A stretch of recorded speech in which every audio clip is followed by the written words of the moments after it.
ನಿನ್ನೆಯ ದಿನ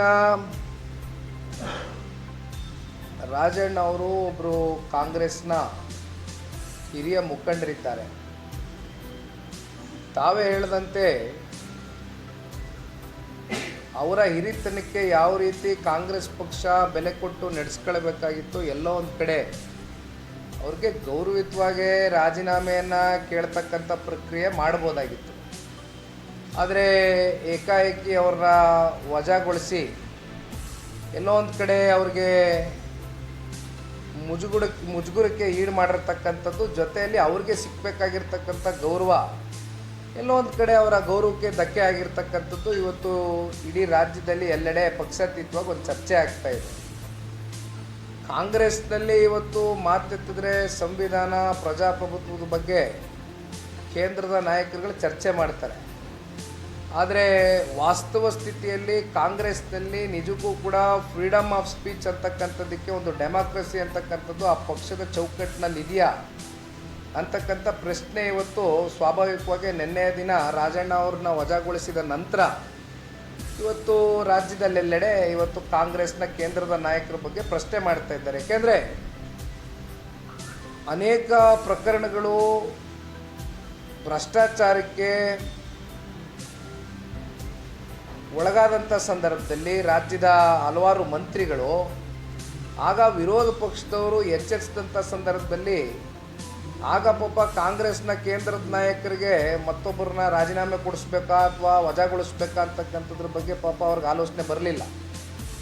ರಾಜಣ್ಣ ಅವರು ಹೇಳಿರ್ತಕ್ಕಂಥ ಹೇಳಿಕೆ ವಾಸ್ತವ ಸ್ಥಿತಿಗೆ ಹತ್ತಿರವಾಗಿರ್ತಕ್ಕಂಥ ಹೇಳಿಕೆ. ನಿನ್ನೆ ದಿನ ಮತ್ತೆ ಅದನ್ನು ತಮ್ಮ ಮೀಡಿಯಾಗಳಲ್ಲಿ, ಪ್ಲ್ಯಾಟ್ಫಾರ್ಮ್ಗಳಲ್ಲಿ ರಿಪೀಟ್ ಮಾಡಿದಾಗ ನಾವು ಕೂಡ ಮತ್ತೆ ಸೂಕ್ಷ್ಮವಾಗಿ ಗಮನಿಸ್ತಾ ಇದ್ರಿ, ಏನು ಮಾತಾಡಿದ್ದೀರೋ ರಾಜಣ್ಣ ಅವರು ಅಂಥದ್ದು ಅಂತ. ಅವರು ಹೇಳಿರ್ತಕ್ಕಂಥ ವಿಚಾರದಲ್ಲಿ ಒಂದು ವಾಸ್ತವ ಸ್ಥಿತಿಯನ್ನು ಮುಂದಿಟ್ಟು ಮಾತನಾಡಿದ್ದಾರೆ. ಏಕೆಂದರೆ ಇವತ್ತೇನು BLA ಮೂಲಕ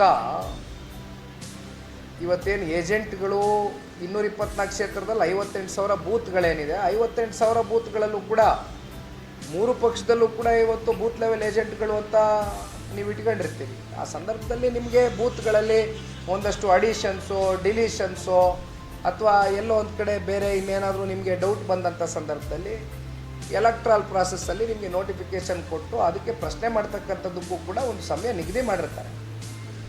ಆದರೆ ಇವತ್ತು ಅವೆಲ್ಲವನ್ನು ಕಾಲ ಮೀರಿದೋದ ನಂತರ ಈಗ ಅದ್ರ ಬಗ್ಗೆ ಕೂತ್ಕೊಂಡು ಚರ್ಚೆ ಮಾಡಿದ್ರೆ ಏನು ಬಂತು ಅಂತಕ್ಕಂಥದ್ದು ರಾಜಣ್ಣ ಅವರು ಹೇಳಿದ್ದಾರೆ.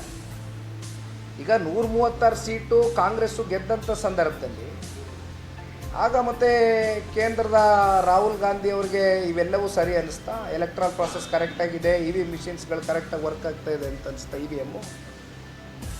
ಯಾವಾಗ ಸಂಸತ್ ಚುನಾವಣೆಯಲ್ಲಿ ಹಿನ್ನಡೆ ಆಯಿತು ಆಗ ಪಾಪ ಬಂದು ಯಾರೋ 4 ಜನ ಹೇಳಿದ್ರು ಅಂತ ಬರ್ಕೊಟ್ಟಿರ್ತಕ್ಕಂಥದ್ದನ್ನು ಬಂದು ಓದು, ಮತ್ತು ಅವ್ರ ಕೊನೆಗೆ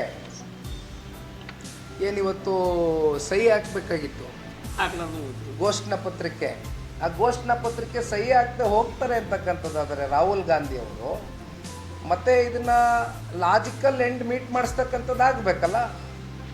ಮತ್ತು ಅವರಲ್ಲೇ ನಂಬಿಕೆ ಇಲ್ಲ, ಅವರಲ್ಲೇ ಸ್ಪಷ್ಟತೆ ಇಲ್ಲ. ನಾವೇನು ಮಾತನಾಡ್ತಾ ಇದ್ದೇವೆ, ಯಾವ ವಿಚಾರವಾಗಿ ಹೋರಾಟ ಮಾಡ್ತಾ ಇದ್ದೇವೆ, ಹೋರಾಟ ಎಲ್ಲಿವರೆಗೂ ಎತ್ಕೊಂಡು ಹೋಗಿ ನಿಲ್ಲಿಸಬೇಕು, ಅದನ್ನು ಯಾವ ರೀತಿ ಲಾಜಿಕಲ್ ಎಂಡಿಗೆ ಮೀಟ್ ಮಾಡಬೇಕು ಅಂತಕ್ಕಂಥದ್ದು ಅವರಲ್ಲೇ ಸ್ಪಷ್ಟತೆ ಇಲ್ಲದೆ ಹೋದಾಗ ಇನ್ನು ರಾಜಣ್ಣ ಅವ್ರ ಮೇಲೆ ಪಾಪ ಸಿಟ್ಟನ್ನು ತೀರಿಸ್ಕೊಂಡ್ರೆ ಏನು ಮಾಡೋಕ್ಕಾಗ್ತದೆ?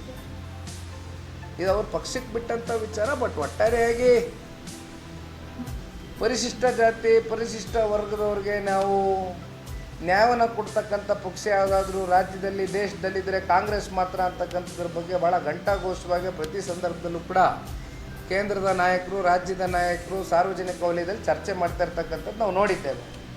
ಆದರೆ ಇವತ್ತು ರಾಜಣ್ಣ ಅವ್ರಿಗೆ ಆಗಿರ್ತಕ್ಕಂಥ ಮುಜುಗುರ ಏನಿದೆ, ಅವ್ರಿಗೆ ಏಕಾಏಕಿ ವಜಾಗೊಳಿಸಿ ಅವರ ಹಿರಿತನಕ್ಕೆ ಇವತ್ತು ಅಗೌರವ ತಗೊಂಡು ಬರ್ತಕ್ಕಂಥ ನಿಟ್ಟಿನಲ್ಲಿ ನಡ್ಕೊಂಡಿರ್ತಕ್ಕಂಥ ಕಾಂಗ್ರೆಸ್ನ ಕೇಂದ್ರದ ನಾಯಕರು, ರಾಜ್ಯ ನಾಯಕರು ಇದಕ್ಕೆ ಉತ್ತರ ಕೊಡಬೇಕಷ್ಟೆ.